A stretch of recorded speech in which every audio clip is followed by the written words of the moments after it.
किसी ने बड़े कमाल की बात कही है कि यूं तो रक्तदान और कन्यादान महान दान है, लेकिन आज के जमाने में वक्त दान भी अपने आप में बहुत बड़ा दान है। नमस्ते दोस्तों, मैं हूं आरजे कार्तिक। माय एफएम से 4 दोस्तों की कहानी है, नवीन, संतोष, मनीष और प्रवीण। 12th की पढ़ाई पूरी करने के बाद पुराने जमाने की कहानी अपनी अपनी साइकिल से रवाना हुए और उस शहर का जो बढ़िया वाला होटल था वहां चाय नाश्ता करने के लिए पहुंच गए। चारों ने मुश्किल से मिलकर 100 रुपए इकट्ठा किए थे। वहां पर जाकर के बढ़िया सी उन्होंने छोटी सी पार्टी कर ली। पार्टी खत्म होने को आई थी, वो पैसे लेने के लिए बिल लेकर के वेटर आया।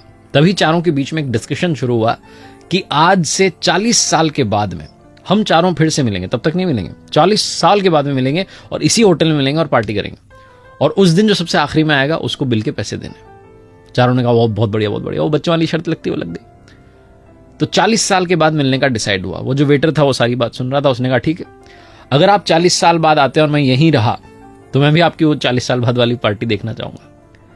40 साल कब बीत गए मालूम नहीं चला। पूरे शहर का नक्शा बदल गया, मल्टी स्टोरी बिल्डिंग बन गई, फ्लाईओवर बन गए, सब कुछ चेंज हो गया। और चारों दोस्त जो थे उनकी जिंदगी तो कंप्लीटली अलग अलग हो चुकी थी। कोई इंजीनियरिंग के लिए दूसरे शहर में चला गया था, कोई सरकारी कॉलेज में दाखिला ले रहा था, कोई अपना बिजनेस शुरू कर चुका था। सब ने अपनी अपनी जो है जिंदगी जीना शुरू कर दिया था और जिंदगी में बहुत आगे बढ़ चुके थे। 40 साल बीतने के बाद में सबको तारीख याद थी, 1 जनवरी को मिलना था। शाम के लगभग 6 बजे होंगे। वो जो होटल थी वो 5 स्टार होटल बन चुकी थी। वो जो वेटर था उसका मालिक बन चुका था भोला। एक लग्जरी कार आकर के रुकती है और उसमें से मनीष निकलता है और जाकर के सीधा होटल में देखता है तो वो जो सेठ बन चुका था भोला वो पहचान जाता, कहता अरे आप आ गए, क्या बात है, आपके लिए प्रवीण सर ने टेबल बुक करवा दिया, आप बैठिए। और आपने मुझे पहचाना कि नहीं, मैं वही वेटर हूं जो उस दिन था। बोला अरे क्या बात है, आप तो मालिक बन गए। मनीष को इस बात की खुशी हो रही थी कि मैं पहले आ गया, मुझे बिल नहीं चुकाना है। मनीष बैठा ही था कि थोड़ी देर के अंदर जो है संतोष आ गया। संतोष कहने लगा कि मैं तो बहुत बड़ा बिल्डर बन गया हूं। मनीष कह रहा था मेरी तो ज्वेलरी के शोरूम चल रहे हैं 3-4। दोनों अपनी बातचीत कर रहे थे कि नवीन आ गया। नवीन ने कहा जी मेरी भी बहुत बढ़िया कंपनी चल रही हैं। तीनों इंतजार कर रहे थे प्रवीण आ जाए। तभी वो जो सेठ था भोला, जो कि उसका मालिक था 5 स्टार होटल का, उसने कहा कि अरे आप शुरू कीजिए, स्नैक्स लेना शुरू कीजिए। उनका प्रवीण सर का कॉल आया था कि वो थोड़ा देरी से आएंगे, आप शुरू कीजिए। तो तीनों की जो है बातचीत, हंसी ठिठोली शुरू हुई, मजाक शुरू हुई। थोड़ा और टाइम बीत गया, 7:30-8 बजने को आया। फिर से वो आया। सेठ जो था उसने कहा आप डिनर शुरू कीजिए। उन्होंने ऑर्डर कर दिया, कह रहे हैं बस आता ही हूँ। तीनों को लगा कि आ ही जाएगा प्रवीण। उन्होंने डिनर कर लिया। डिनर करने के बाद उन्हें लगा कि प्रवीण तो आया ही नहीं। उन्हें अंदर से थोड़ा बुरा भी लग रहा था कि दोस्त से नहीं मिले, और वो भारी मन से सोच रहे थे कि अब बिल पे करते हैं, निकलते हैं। तभी वापस से सेठ आया भोला। उसने कहा कि आपका बिल जो है पे कर दिया गया है।